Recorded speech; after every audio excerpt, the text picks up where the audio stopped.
ராதே கிருஷ்ணா. நான் உங்கள் ஆனந்த். இன்னைக்கு எபிசோட் 23 டே 23. 23வது நாள். இன்னைக்கு நாள பாசிட்டிவா முடிங்க. பாசிட்டிவா ஆரம்பிச்சிருப்பீங்கன்னு நெனைக்கிறேன். Welcome on board. இப்ராஹிம்ஸ் லான்னு ஒண்ணு இருக்கு. இந்த லா என்ன ஸ்டேட்ஸ் பண்ணுதுன்னா, ஆ ந ஒரு பெர்சன் வந்து லெஸ் டேலண்டடா இருப்பாங்க. ஆ திறமை கம்மியா இருக்கும். ஆ ஹார்ட் ஒர்க்கும் கம்மியா இருக்கும். அவ்வளோ ஸ்மார்ட்டா இருக்க மாட்டாங்க. பட் அவங்க பண்ற எல்லா விஷயமுமே எதையும் யோசிக்காம அந்த ஒரு முடிவெடுத்து அ பண்ணிக்கிட்டே வரதுனால வெற்றி, தோல்விய நினைக்காம ஒரு விஷயங்கள பண்ணிக்கிட்டே வரதுனால ஜெயிப்பாங்க. அதே மாரி இன்னொரு பெர்சன் எடுத்துட்டீங்கன்னா, நல்ல டேலண்டா இருக்க ஆளு, ஹார்ட் ஒர்க்கிங், ஓவர் ஸ்மார்ட்டா இருக்கிற ஆளுங்கலாம், எந்த ஒரு விஷயம் எடுத்தாலுமே, இது பண்ணா தோத்துருவோமோ! அப்பிடின்ட்டு இந்த எண்ணங்கள்ல வந்துகிட்டே இருந்து, அந்த விஷயத்த பண்ணாமயே காலம் தாழ்த்திக்கிட்டு போறதுனால அவங்க தோக்குறாங்க. ஆ இந்த லா இத பத்தியான ஒரு வீடியோ பார்த்தேன்.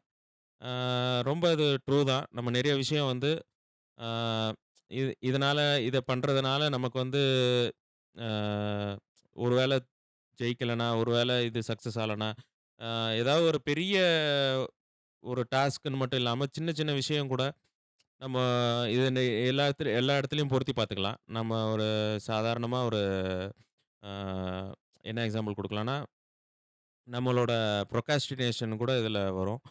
ஒரு விஷயத்த தள்ளி தள்ளி போட்டுக்கிட்டே இருப்போம். நம்ம இது ஒரு வேள நமக்கு கீழ விழுந்துட்டோம்னா, இல்ல ஒரு வேள நம்ம நெனச்ச மாரி ரிசல்ட் வராது அப்படின்ற காரணத்த மனசுல ஏத்திக்கிட்டு, அந்த விஷயத்த பண்ணாமயே இருப்போம்.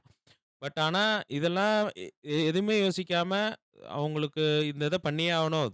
தோத்தாலும் அடுத்து கத்துக்கிட்டு, அது அடுத்து பண்ணிக்கலாம். அப்படின்றவங்க ஜெயிக்கிறாங்க.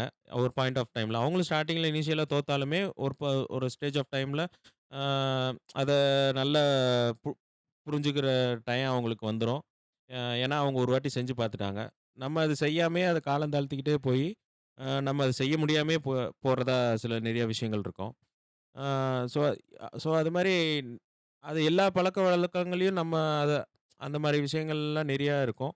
ஆ நம்ம வேலை செய்ற இடத்துலயா இருக்கட்டும், நம்ம ஒரு எக்ஸ்ட்ரா எஃபோர்ட் போட்டு ஒண்ணு பண்ணா நமக்கு ஒரு பேர் கிடைக்கும். ஆனா, அந்த எக்ஸ்ட்ரா எஃபோர்ட் போடுறதுனால நம்ம பேரும் நம்ம அதில தோத்தாலுமே நம்ம என்ன நெனைப்போம்னா, இத பண்ணி இதாயிருச்சுன்னா, நம்ம கெட்ட பேர் வாங்குறதுக்கு நம்ம பண்ணாமயே விட்டுறலாம்னு நெனைப்போம்.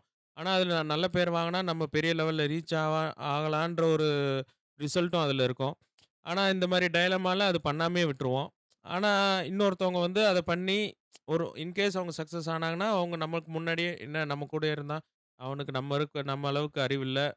ஆனா ஆனா அவன் டக்குன்னு எடுத்த ஒரு டிசிஷன்னால அ அவன் சக்சீட் ஆறான். இந்த ஒரு எண்ணங்கள் எல்லாருக்குமே எல்லா லைஃப்லயுமே கடந்து வந்துட்டுருப்போம். ஸோ, நான் என்ன சொல்றேன்னா, எட் அ இந்த ஸ்டேஜ்ல பழச விட்டுருங்க. எப்போ எல்லாரும் எந்த ஸ்டேஜ்ல இருந்தாலுமே லைஃப்ல, இன்னையிலேருந்து நீங்க என்ன அ நெனைக்கிறீங்களோ, எ ஆப்வியஸா நல்ல நல்ல சிந்தனைகளோட நல்ல டாஸ்க் பண்ணணும், நல்ல விஷயங்கள பண்ணணும்னு தான் நெனைப்போம். அது எதையுமே காலம் தாழ்த்தாம டக்குன்னு ஏதோ ஒண்ணு அ கெட்டதா முடியறதுக்கு ஒரு சான்ஸ் இல்ல. எல்லாமே நல்லதா தான் முடியும். ஆனா நம்ம மைண்டுக்குள்ள ஒரு எஃபெக்ட் வந்து, இது ஒரு வேள இது நம்மள பார்த்து சிரிச்சுருவாங்களோ, நம்மள பார்த்து "ஏன் உனக்கு இந்த வேல?" அப்படின்ற மாரி பண்ணிருவாங்களோ, இல்ல இதனால நமக்கு லாபம் வராதோ, நஷ்டம் வருமோ அப்படின்ற மாரியான இதெல்லாம் விட்டுட்டு, முதல்ல அது நல்ல சிந்தனையா இருந்தா, அத முதல்ல நல்ல டாஸ்க்கா இருந்தா அத பண்ண ஆரம்பிச்சுருங்க. அண்ட் ரிசல்ட் எப்படி வேணா வந்தாலும், தோத்தாலும் சரி, ஜெயிச்சா இதே மாரி அடுத்த டாஸ்க்குக்கு நோக்கி போங்க.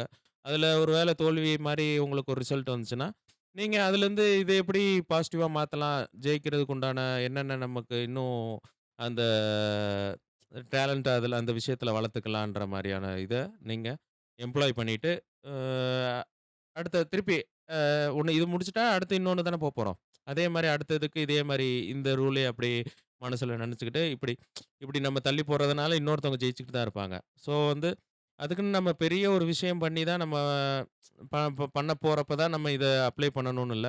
நம்ம காலையில எந்திரிக்கிறதுலேருந்து இப்ப எந்திரிச்சா என்ன சோம்பேறித்தனம் தான். அந்த சோம்பேறித்தனத்த விட்டு குடுத்தா நமக்கு அ ஒரு எஃபெக்டிவா நம்ம நாள தொடங்கலாம். அந்த மாரி விஷயத்துலருந்து ஒரு பல்லு வெளக்குறதுலருந்து, ஒரு குளிக்கிறதுலருந்து எல்லாத்துலயுமே இத எப்படி ஒரு எஃபிஷியன்ட்டா பண்றதுலருந்து, நம்ம வீட்ல சாப்பிடுறதுலருந்து, அவுட் சைட் ஃபுட் அவாய்ட் பண்றதுலருந்து, எல்லாமே இந்த மாரி நெறைய டாஸ்க் வந்து இதெல்லாம் நம்ம மாத்திக்கணும்னு நம்ம லைஃப்ல அப்படின்ட்டு ஒரு செட் ஆஃப் இது வச்சுக்கிட்டே தான் வாழுவோம். ஆனா நம்ம அத ஃபாலோ பண்றதுக்கு அவ்வளோ தயங்கிட்டு இருப்போம். இது ஒரு வேள நம்ம இது பண்ணாலுமே நமக்கு அ ஒரு ஒண்ணும் ஆக போறதில்லன்னு இது எடுக்க வேணாம்.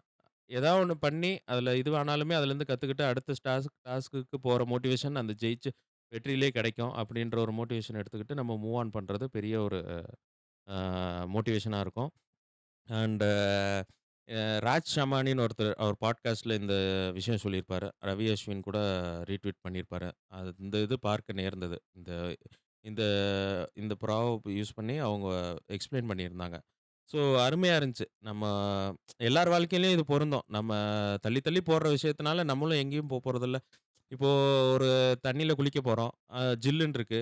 நம்ம குளிக்காமயே நின்டுட்டு இருந்தா, அந்த தண்ணி என்ன சூடாயிடுமா? சூடாகாது. அது எப்பயும் போல அப்படியே தான் இருக்கும். நம்ம மனசு தான் காரணம். ஒரு தயங்காம குதிச்சுட்டோம்னா, ஒரு 5 மினிட்ஸ்ல நமக்கு அந்த வார்ம்த் ஃபீல் பண்ணுவோம். அ நம்ம பாடி அடாப்ட் ஆயிக்கும். பட் ஆனா, நம்ம தயங்கிட்டே மேலே நிக்கிறோம்னா, தண்ணியும் சூடாகாது, நம்மளும் குளிக்க முடியாது. அந்த மாரியான ஒரு எக்ஸாம்பிள் இது. ஸோ, எல்லா விஷயத்துக்குமே பொருந்தும். சின்ன சின்ன எக்ஸாம்பிள்ல இருந்து நம்ம பெருசா ஏதோ ஒண்ணு பப்ளிக் ஃபிகர் ஆவறதுக்கு உண்டான டாஸ்க்ல தான் இதெல்லாம் இத பொருத்தி பார்க்கணும் அப்படின்னு இல்ல. நம்ம daily day to day life நம்ம ஒரு கரியர்ல ஒரு பிசினஸ் பண்றவங்கலருந்து, பிசினஸ்ல எந்த ஒரு முடிவு எடுக்கிறதுலருந்து, ஒரு ஏதோ இப்போ ஒரு சரக்கு வாங்குறோம். அந்த சரக்கு எங்க கம்மியா இருக்கு எல்லாமே தெரியும். பட் இருந்தாலுமே ஒரு தயக்கம் இருக்கும். அத வாங்கி நமக்கு நஷ்டம் அடைஞ்சிருமோ? அது வாங்கி நம்ம நெனச்ச விலைக்கு இங்க விக்க முடியாதோ? அப்படின்ற ஒரு தயக்கம் இருக்கும். ஸோ, அந்த மாரிலாம் விட்டுட்டு நம்ம தைரியமா ஒரு முடிவு எடுத்து, நமக்கு நல்லதுன்னு தெரிஞ்சா கண்டிப்பா தைரியமா அந்த முடிவ எடுத்துருங்க.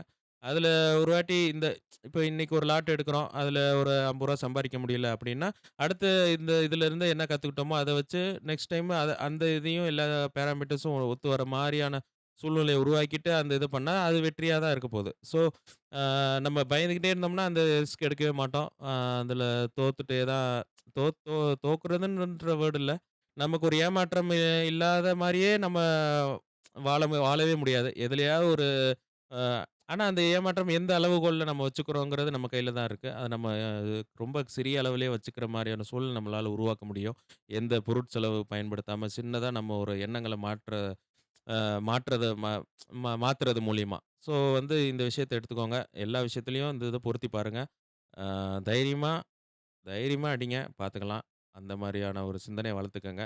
ஐ மீன் நல்ல விஷயங்கள், நல்ல எண்ணங்கள் கொண்டு நல்ல செயல்கள செய்றதுக்கு தயக்கம் காட்டாதீங்க. அதுக்குன்னு கெட்ட விஷயம் அப்படின்ற அதையும் தைரியமா பண்ணி அத எக்ஸ்பீரியன்ஸ் பண்ணணும் அப்படின்ற கான்டெக்ஸ்ட் எடுத்துக்காதீங்க. அ அண்ட் நெக்ஸ்ட் திங் நாளைக்கு மோடி வராரு சென்னைக்கு. மோடிய பார்க்குற ஒரு வாய்ப்பு மாரி ஒரு ஆப்பர்ச்சுனிட்டி வந்திருக்கு. மோடி தூரத்துல இருந்தேயாவது பார்த்துறணும். எல்லா நாட்டு குடிமகன்களும் அவங்களோட ஆட்சியாளர்கள பார்த்தாகணும். ஒரு நேர்ல பார்க்குற சூழ்நிலை கூட இங்க இல்லாத மாரியான சிஸ்டம் உருவாக்கி வச்சிருக்காங்க. ஆனா, ஏதாவது ஒரு ஆப்பர்ச்சுனிட்டி கிடைச்சா எல்லாருமே ட்ரை பண்ணுங்க. ஒரு தூரத்துல இருந்தேயாவது எல்லாருக்கும் ஒரு ஒரு விஷனரி லீடர் இருப்பாங்க. நம்ம பெரிதா நினைக்கிற ஆளுங்கள ஒரு வாட்டியாவது நேர்ல பார்க்கணும் அப்படின்ற மாரியான சூழ்நிலை. ஒரு ஆப்பர்ச்சுனிட்டி மாரி நாளைக்கு நாளைக்கு பார்க்க போறேன் நானு. மிஸ்டர் மோடி. நாளைக்கு எக்ஸ்பீரியன்ஸ் எப்படி இருக்குன்னு நாளைக்கு ஷேர் பண்றேன்.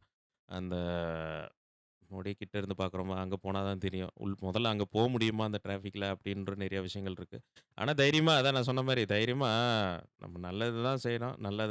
நமக்கு புடிச்சத பண்ண யாருக்கும் அதனால தீங்கு இல்ல. நம்ம போய் பார்த்துரலாம். தயங்கி தயங்கி இத்தன நாளா நமக்கு புடிச்ச தலைவர பார்த்தோம்னு ஒரு மனசுல ஆசை இருக்கும். ஆனா எப்போ ஒரு வாட்டி வரப்பலயும் நம்ம தள்ளி தள்ளி போட்டு அந்த இது பார்க்க முடியாமயே போயிருச்சு. பட் இப்போ எல்லாமே நமக்கு நம்ம என்விரான்மென்ட் நம்ம சுத்தி ஒரு சூழ்நிலை நல்லா தான் இருக்கு. ஸோ இப்போ அந்த ஆசைய நிறைவேத்திக்கலாம். அதுக்கு ஏத்த மாரியான ஆப்பர்ச்சுனிட்டி வரப்போ நம்ம அத ஏன் மிஸ் பண்ணணும்? நம்ம இதில ஒண்ணும் பெருசா இழக்கிறதுக்கு ஒண்ணும் இல்ல. நம்ம புடிச்ச ஒரு விஷனரி லீடர நேர்ல பார்க்கணும். அவர் ஒரு விஸ்வ குரு. So I am going to meet mister Narendra Modi tomorrow. And எல்லாருக்குமே வாய்ப்பு இருந்தா நேர்ல ஒரு வாட்டியாவது நம்ம பிரைம் மினிஸ்டர பார்க்குற வாய்ப்பு கிடைச்சா, கண்டிப்பா ட்ரை பண்ணி பாருங்க. ஆ அது ஒரு ஃபீல். ஆ அண்ட் நல்லதே நினைங்க. எல்லாம் போல் வாழ்க்கை. Radhe Krishna, Jai Shriram and remember the name Anand. Thank you.